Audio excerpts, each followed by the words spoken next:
Day 3 of Bears training camp has wrapped up. We break down all that you need to know next on the Unbearable Sports Podcast. We're going to take the North and never give it back. So that's a good pick. You get the corner. I got to go bold, right? I got to go bold for this. Yeah, she's got some nice. Welcome back to the Unbearable Sports Podcast. I'm your host, Brad. Make sure to like and subscribe if you're out there on YouTube and rate the show 5 stars everywhere that you get your podcast. And you can download the podcast everywhere. Just search for Unbearable Sports on Apple Podcasts, Spotify, you name it. What's going on, Bears fans? Today we're breaking down, as we said, Day 3 of Chicago Bears training camp. It was the first day that the public was able to get in, and it didn't seem like the offense did too well, right? We'll break that down. Unfortunately, this is 3 days in a row where the defense looks better than the offense, and the offense continued to struggle. So we're going to break down everything as we always do.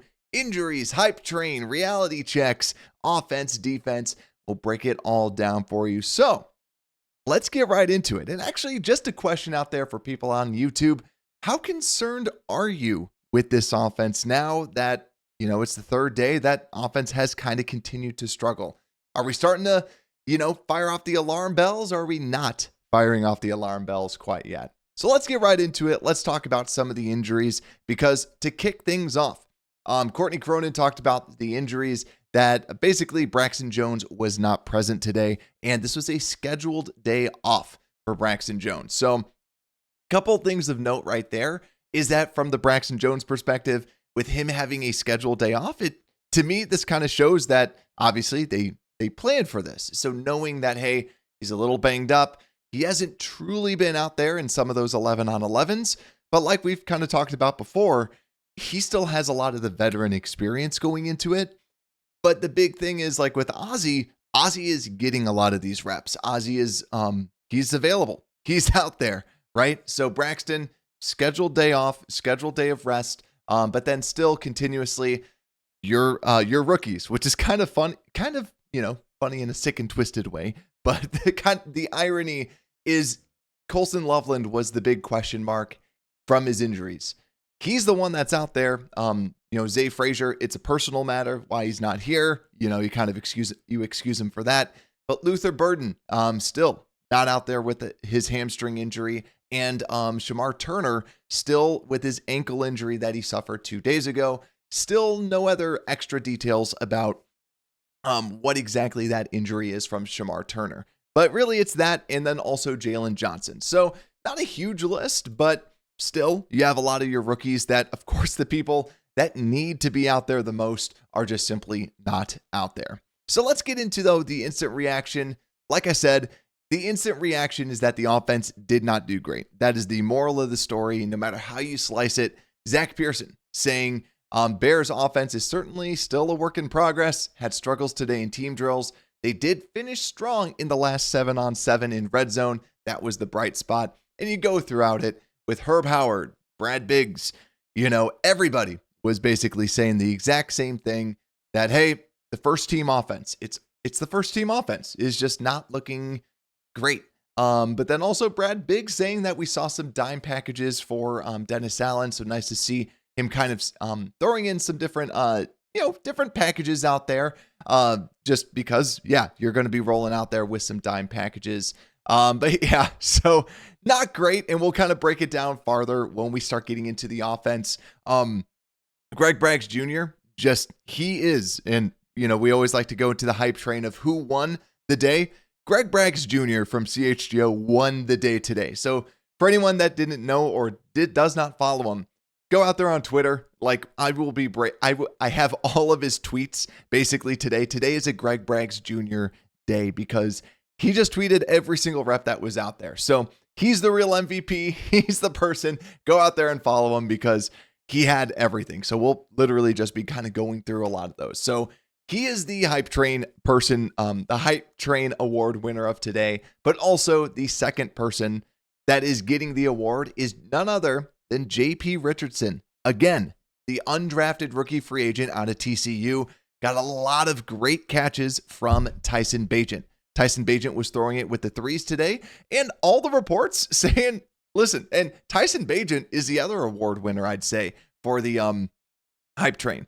Bajan has been looking very, very good the past 3 days. He's been very consistent. He hasn't been getting yelled at like Caleb with the first team. But that also might just be because you hold the first team to a different standard, right? Like, so that's kind of my hope, at least my optimism on the first team, hoping that it's something like that. But really, just Bajan, Richardson. There was reported multiple completions, consecutive completions between Richardson and Bajent, but then also Richardson catching a deep ball. And Courtney Cronin agrees too. She said, I also keep writing down JP Richardson's name in my notebook. The UDFA wide receiver made back-to-back catches in team period with the threes and had put together a good 3-day stretch to start camp. Love to see it. Obviously, with the preseason, we'll be able to see more. We'll break down the tape as well. So I kind of want to be able to watch all the routes, everything like that with all of you. So we'll be doing that again. I think, actually, I don't know if we actually get the coaches tape. So hopefully we can. So we'll see with that, though. But we'll stay tuned. So as we continue, though, that is the hype train. Richardson, Bajent. But if we go over to the reality check, unfortunately, for the third straight day, I wish we could like bring up a receiver, bring up a defensive lineman, bring up some individual.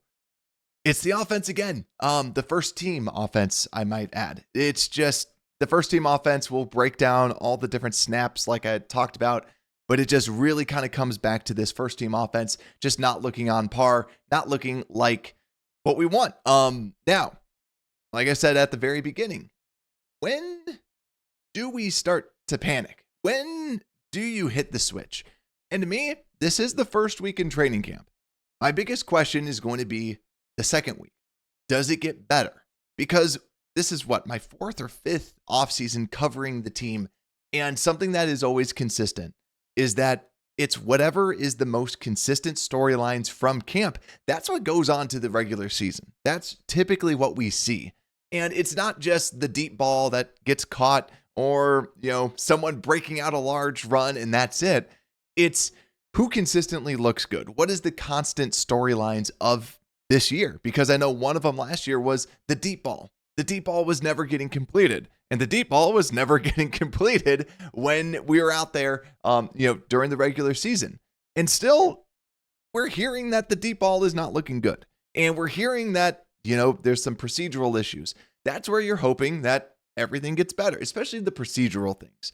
That seems like something that should get ironed out as you get more familiar, because now you know where to be. Now you know how to act fast. Now now it's just second nature. It's just like going into a new job. You might be doing something simple. You might be doing something easy.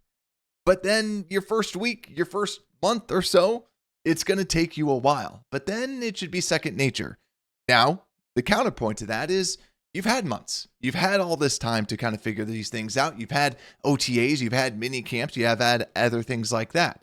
So hopefully next week we kind of start talking about it's getting better. That's, to me, week 2 is where you start to panic a little bit more. But I got to kind of pull a quote from Colin Cowherd, where he kind of talked about, hey, with this, we're going to know if Caleb can play in this league pretty quick, because we know Ben Johnson can do this stuff on offense and he's holding him to a high standard. So let's see what ends up happening. But that's enough of that. Let's go over to the offense and start breaking down more of these. So like I said, Greg Braggs Jr., the MVP, literally, I just kept screenshotting all of his different tweets out there because he just posted all the ones snaps that are out there. So the first 11 on 11s. So everyone out there, ones versus ones. So just in case if anyone didn't know, when the ones are out there, they're going against the first team defense as well. It's usually not first team versus third team or anything like that. So first team's out there. First play blown up by Jervon Dexter, then a throwaway, but Braggs reported most likely would have been a sack. Then second play, cut back by DeAndre Swift. And this is something that I love. Bieniemy yelling at him to finish the run. Love it. Bieniemy, we know he's going to be hot on the running backs. And also, too, just like with Swift, just a little side detour. I was hearing some people talk about it, that about Ben Johnson's interview. And a lot of people saying we don't hear it. This kind of goes back to what I've talked about Swift and the Ben Johnson relationship. You don't hear as much praise about DeAndre Swift as the other running backs or tight ends or other players like that. So I want to just throw that out there yet again. Do I think that they're going to get rid of Swift? No. But do I think that it's a different story next year? Yes. But continuing on, the third play was Caleb completed a 15-yard in route on the left side. Took a minute to get it out of his hands, but a strike to Maurice Alexander. And then on the other side, then that was the first little drive. Then the second time out there, incomplete, and then roll out to the left, and then complete it to Zacchaeus, and then Blackwell with the pass defensed. So not great for the first two series. That's what we're talking about, where, the first little piece, not great, kind of some pressure. Yet again, no pads, so you don't necessarily know who did Javon beat or why did they beat them. And there's another piece too that we'll kind of go a little bit into this. Actually, I'll just come up with it now. Courtney Cronin actually reported that Declan Doyle said that it was because there was some pressure from Montez Sweat. And Declan Doyle said that this is actually something that they created so that they could see how Caleb Williams reacted to pressure. So when asked about this, Declan Doyle said, that's very intentional. That's trying to get our defensive pressure in against some of the stuff that we're going to do offensively. We have contingency plans for what they are going to bring at us. So the quarterback operating, getting the offense on the same page as far as checking plays, checking protections, things like that. But that's all part of the scripted practice, is trying to get the defense right with their pressure patterns and the way they're going to play coverage on the back end. And then it's getting our quarterbacks used to whether we are throwing the ball up or up front handling the movement with those run schemes. So just seems like very intentional with some of the pieces that are out there inside of practice. But as we continue to go through, like I said, we have all the Brags tweeted out every single snap that's out there. The third time out, the first play, hand up to the middle with Swift, nothing really happening. Caleb attempts a back shoulder throw to Rome, but just wasn't there. Bill Murray was out there with the first team, a handoff to Roschon Johnson, and then Caleb Williams completing a pass on a deep crossing route to Rome Odunze in stride, right? So good stuff, had room to run. But then also 7-on-7s in the red zone. Greg Braggs reportedly said, brutal, just period, end of story. First play, and this group is bad. There was a ball that took a little bit long to come out for Caleb Williams. Yet again, this is 7-on-7, so there's no pass rush. It was dropped by Zacchaeus. It hit his hands. Next play, quick out to Cole Kmet, incomplete, hit his hands. It was well defended. Third play, Caleb attempts a back corner throw to Rome Odunze, incomplete. And then also fourth play, throw to Zacchaeus, batted up in the air by Terrell Smith, intercepted by Brisker. Fifth play, Caleb intercepted by TJ Edwards. Then second team comes on. So two interceptions two drops, two interceptions, and an incompletion. Just not great, right? That's what we're talking about, where when do you start kind of hitting the alarm bells with it? But as we kind of continue, you'll see things start to get a little bit better, because then the next drive was 11-on-11s. Caleb 3 steps, drop back, throws ball to jump ball to Rome Odunze, pass interference. Then Dayo Odengbo blows up a play on Ozzie Trapillo. Then Trapillo goes back out there, supposedly has a good kind of rep, leads kind of Swift to the left-hand side on the way against Odengbo.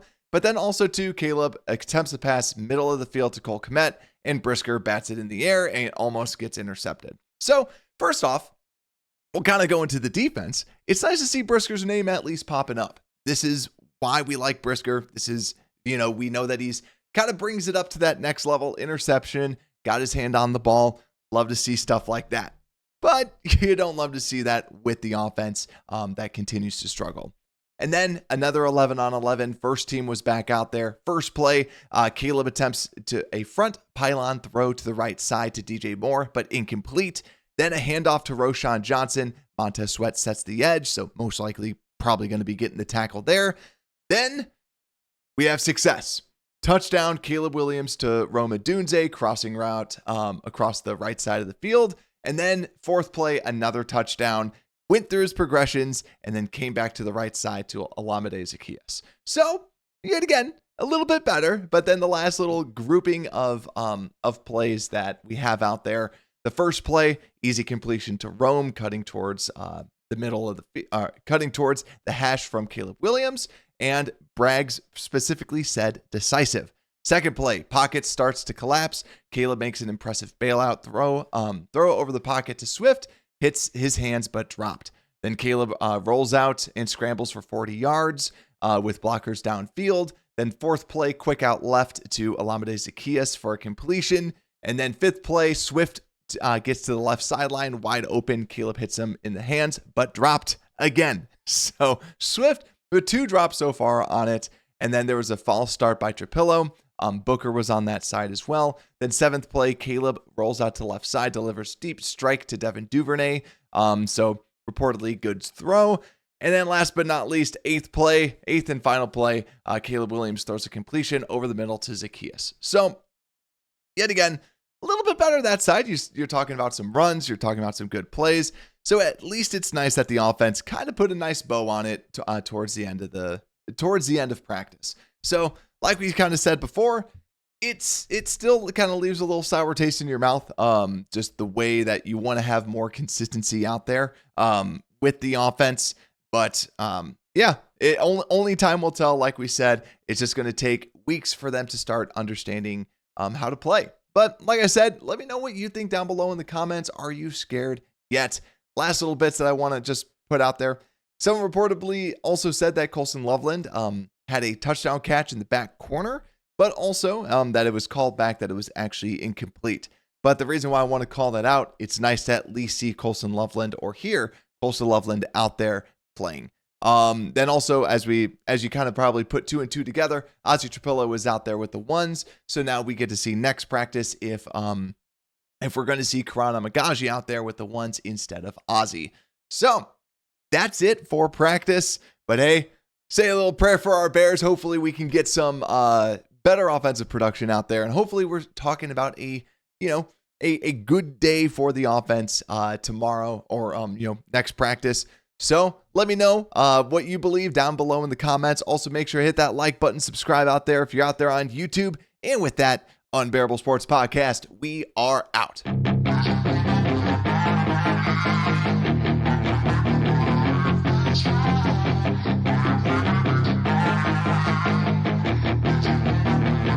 Yeah, she's got some nice long hair, and you know that she's a